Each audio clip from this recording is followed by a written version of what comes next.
Special shout out to our sponsor, Qualia. Qualia is the category-creating digital closing platform used by thousands of lenders across the country to seamlessly work with their title and escrow partners.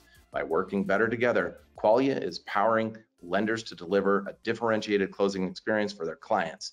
Through real-time communications, closing status updates, and workflow management, Qualia brings lenders together with home buyers and sellers, title and escrow agents, and real estate agents for a secure and seamless closing experience. Qualia is proud to have been awarded the Housing Wire Tech 100 Award for real estate, as well as CB Insights FinTech 250 Award. Discover how you can work more efficiently with your title and escrow partners at qualia.com/innovators. That's QUALIA.com/innovators. Greetings, everyone. If this is your first time joining us, welcome to the Mortgage Innovators podcast, where we deliver fresh and hopefully fun and entertaining insights on all things mortgage and innovation that's propelling our industry forward.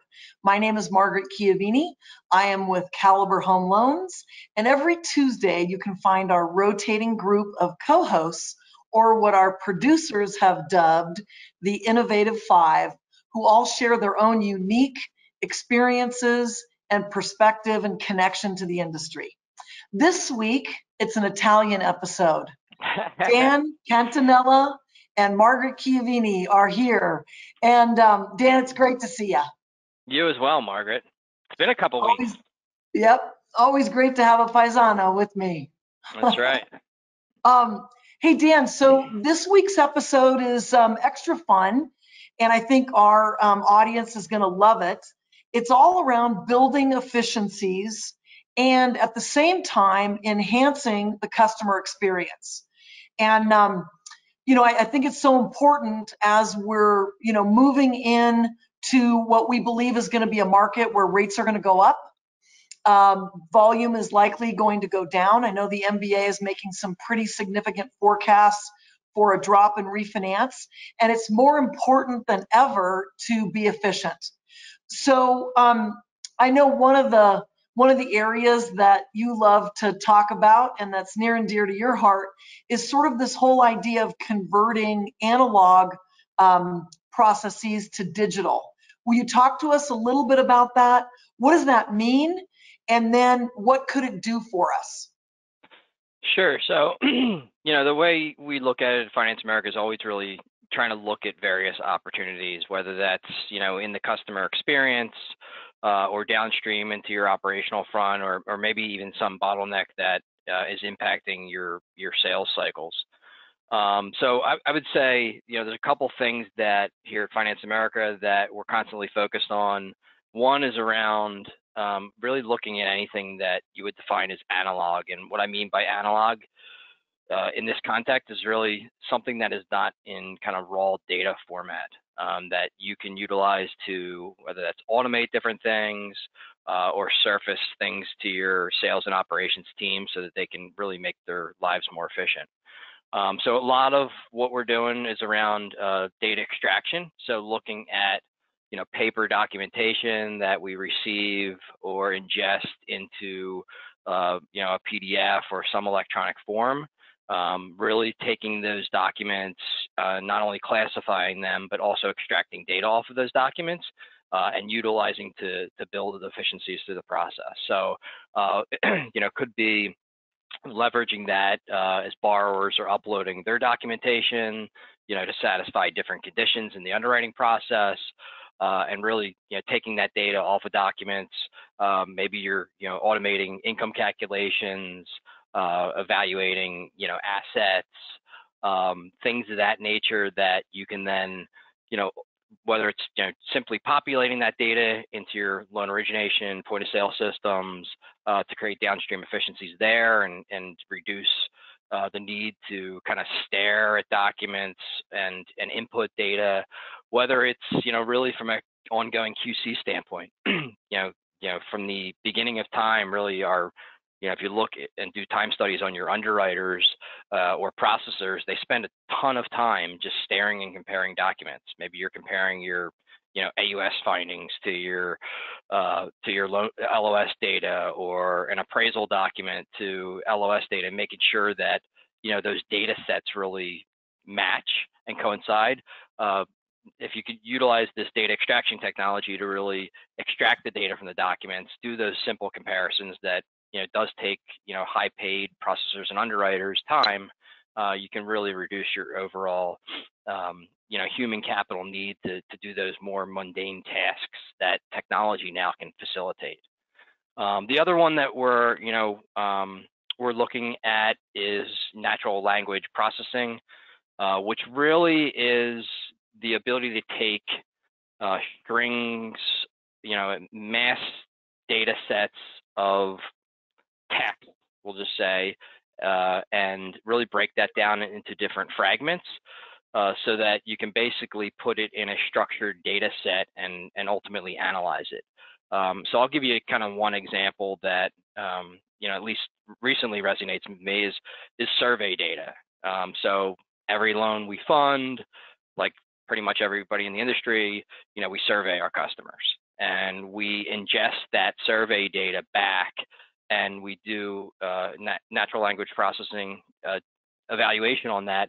And really, you can do a lot of different things. You can understand the sentiment of those surveys. So yeah, somebody may give you a 5-star reviews, but maybe they commented negatively within that survey on how the operations staff performed during that transaction. So being able to break that text data set down and really analyze it, and so that you can really give your different departments and groups actionable insights on what that survey data is, versus having somebody literally review thousands of surveys that your customers are giving you per month and trying to accumulate some trends and things like that. So there's technology now that has evolved that really can allow you to take that text and put it in a, whether it's a business intelligence tool like a Tableau or Power BI, and really create meaningful dashboards that give various departments, marketing, technology teams, operations, sales, the ability to really create actionable insights off of that text data. Wow. So that's the best explanation that I've had of analog. I want to actually go back to that for a second. And then I love this. So natural language processing is really almost like the advanced way to make assessments about surveys, as an example. That, to your point. It could be any really large sample set of text data that you put in really a structured data format. Wow. Okay, so you could eliminate kind of false positives in a sense. Like the survey comes in, says, hey, I'm rating, everything great. But then if you read the fine print, it says that they weren't happy with X, Y, and Z, and then it allows you to improve the overall process. Yeah, it's really turning in that, it could be a paragraph of text data, really turning it into something that you can action on and digest in a data, at scale, versus having somebody literally read paragraphs of data each day and try to pick out pieces that you can turn into actionable insights. And surveys is just, one example. There's a multitude of different use cases that you could, utilize that technology for. Wow. Thank you for that. I want to go back to the analog just for a minute because I absolutely love that. So could we think about it that any PDF that we're storing in our e-file or in paper or anything like that, that in essence, that's an analog? Yeah, I think you could look at it that way. I mean, there's more standardized data set, documents like an appraisal. There's, now multiple ways you can get at that kind of raw data, but you think about like a W-2 or a bank statement and some of those traditional documents that, you get in so many different ways and formats from customers that utilizing this kind of data extraction technology to kind of standardize that and put it into a raw data format just, increases your opportunities to build efficiencies, downstream. Yeah, wow, because you can actually have the process do the analysis and you looking really only at exceptions, and you just become way more efficient. That's fantastic. For sure. I think the goal, one of the goals at Finance America is really to get our underwriters to a place where they're just clearing exceptions versus doing things like stare and compare and some of those traditionally mundane tasks. Yeah, that's fantastic. Thanks, Dan. Of Gosh, course. I'm envisioning now all this efficiency. And then how about, I know this is also another topic that's very near and dear to your heart, and that is the automated verification services and designing the right waterfall. Again, all against the backdrop of building efficiencies and then also enhancing the customer experience.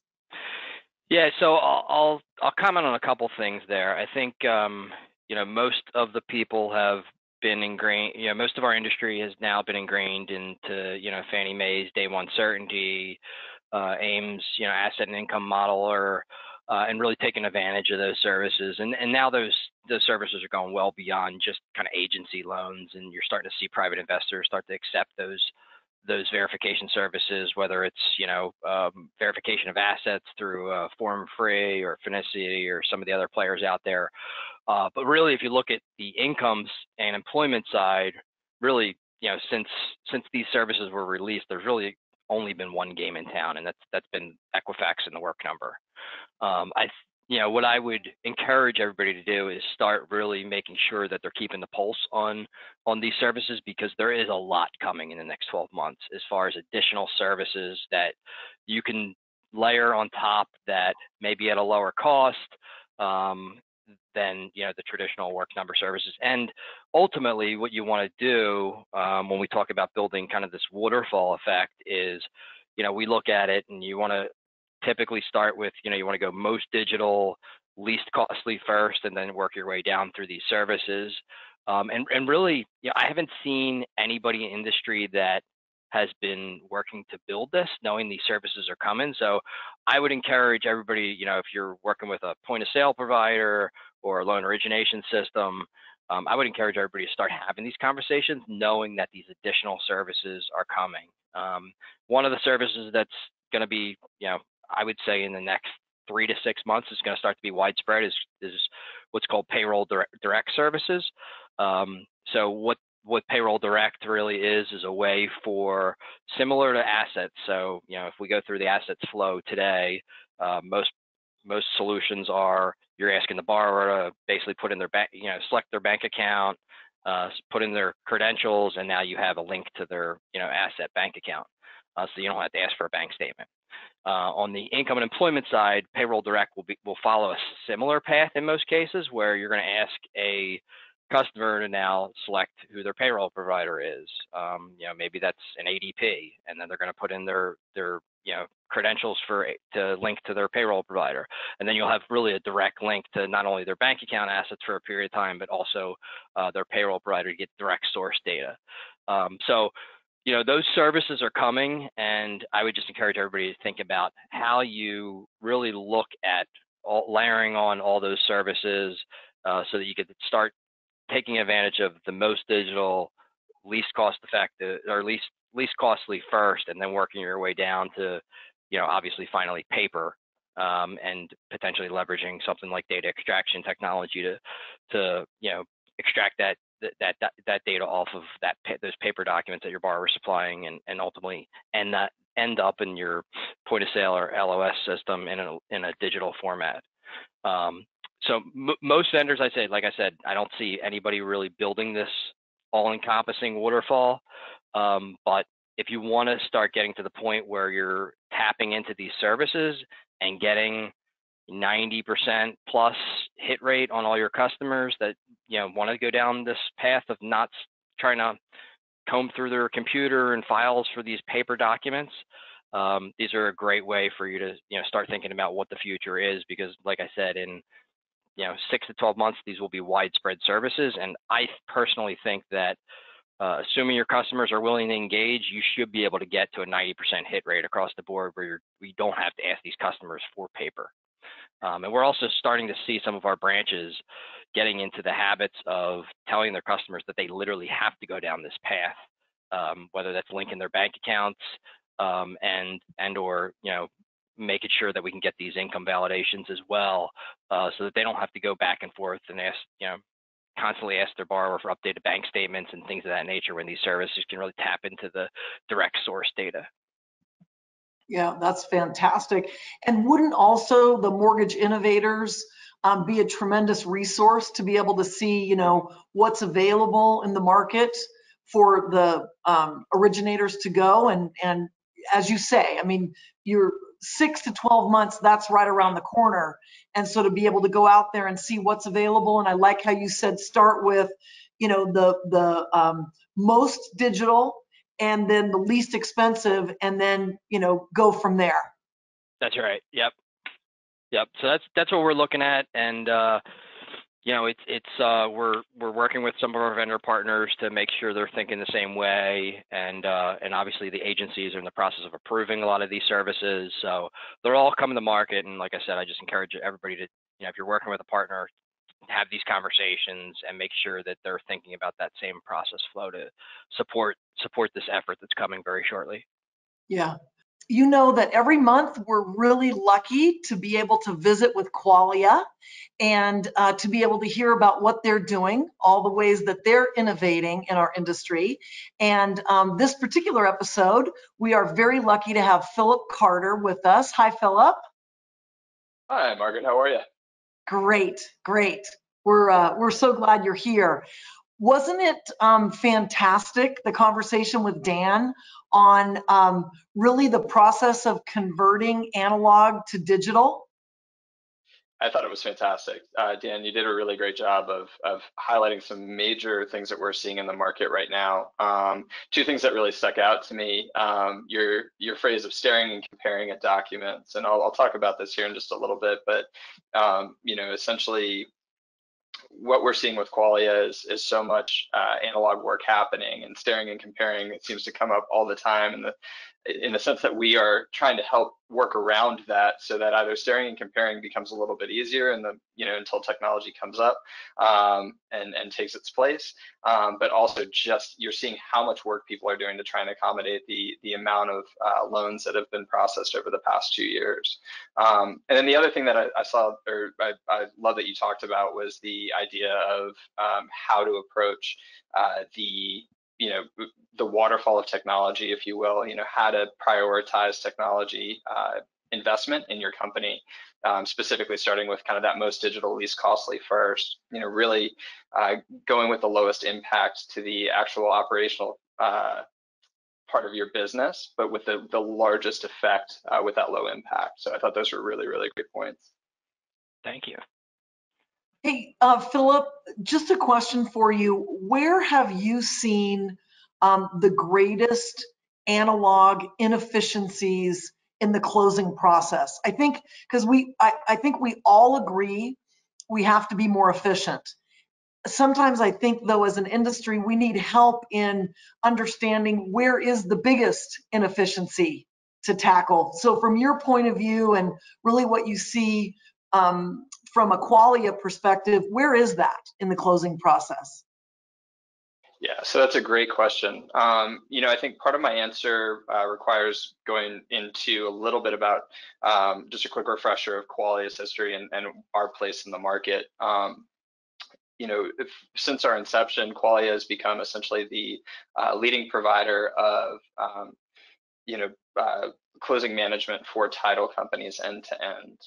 We have a very, very strong presence in the market, and we have over 500,000 users on our system on the title and escrow side, currently using the system to manage every single part of the process. We started with title, looking at it from like a hub and spoke perspective, with title really being at the core of every closing, touching every single player. So when we created Qualia, we wanted to create a system that was beneficial to every single person and create a unified system. No more point solutions, no more one-offs, just really helping everybody along the way.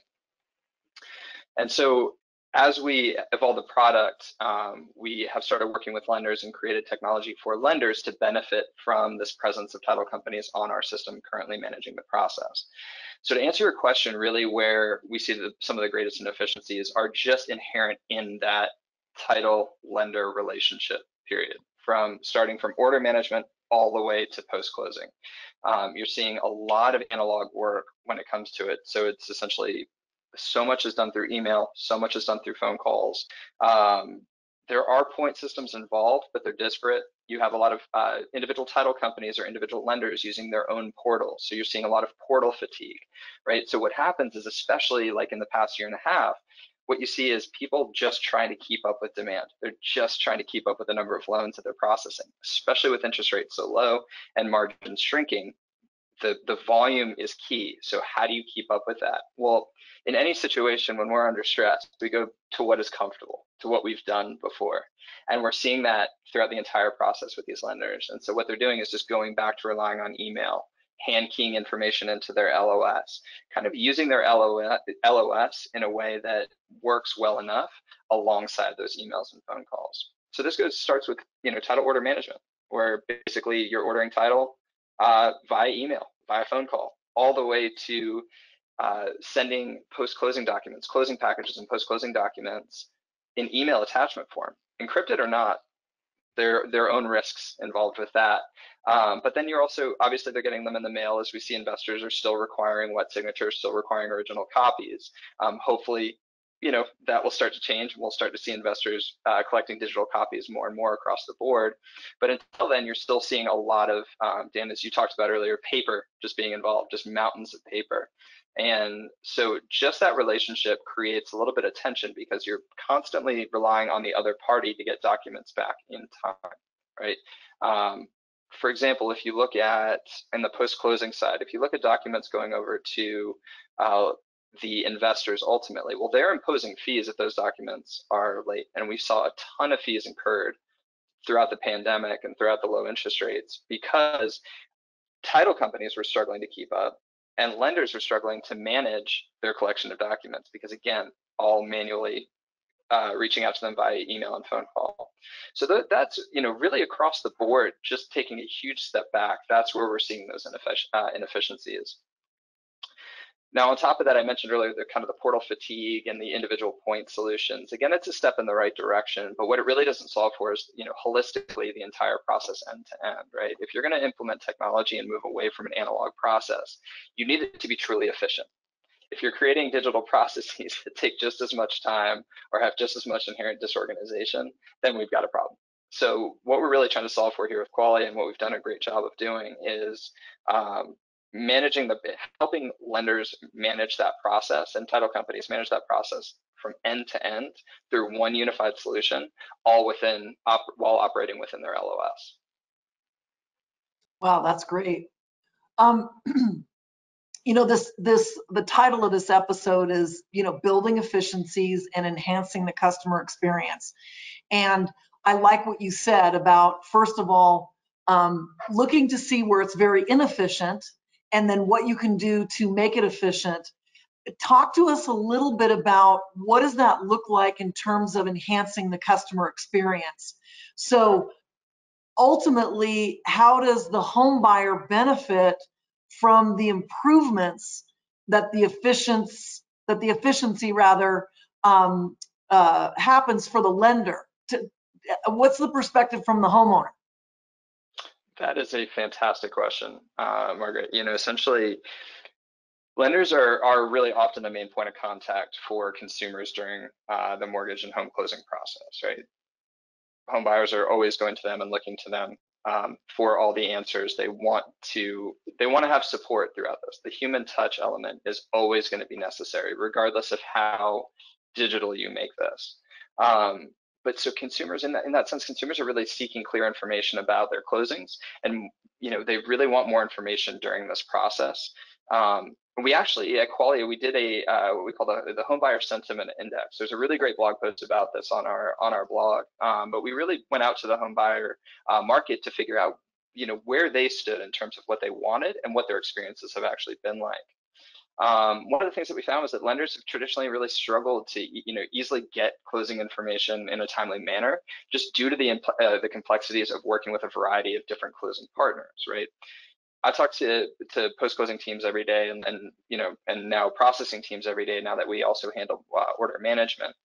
But the number of title companies that lenders are working with, most of which are not long-term relationships that they've been fostering. It's pretty wild. And so you're really, the experience for the home buyer relies on that relationship between the title partner, or the lender and the title partners. And so the faster that those two can work together, the faster the lender has information to relay back to the buyer. So really a closer and more consistent relationship between lenders and title is going to empower lenders to be able to deliver on that consumer desire for better insights on what's happening, and really what's likely, one of the largest investments of their life.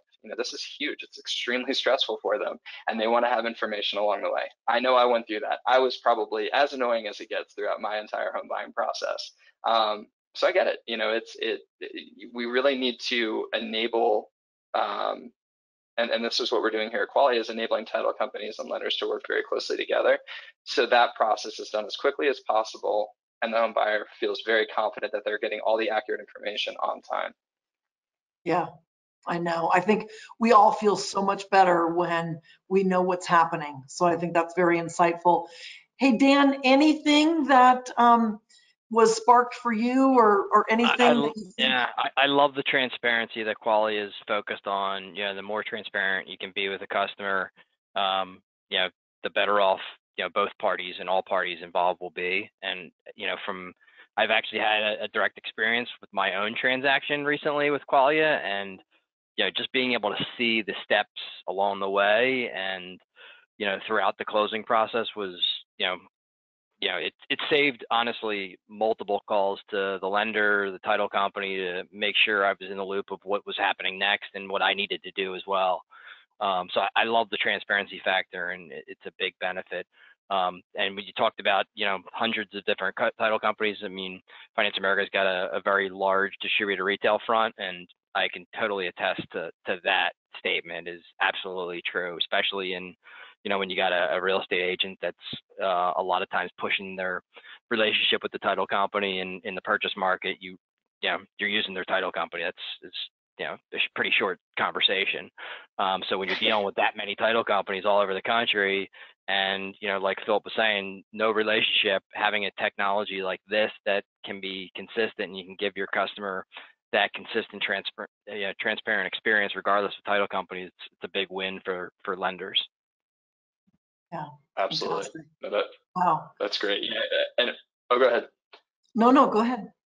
Yeah. Well, what I was going to say, Dan, that's awesome. And first off, I really appreciate that. It's great to hear that. And, we just want, like, I said earlier, while we are working directly with, obviously title and lenders, having all parties involved have touch points through the Qualia system has been such a huge value add for the entire process. And, one thing we overlook just from the lender perspective too is the title side, right? Necessarily, like what are they focused on from their efficiency gains? What does their technology ecosystem look like? What are the big what are the big hot button topics on the title side? And by having a system that is unified between the two, again, it just really improves that relationship. A big thing is adoption, right?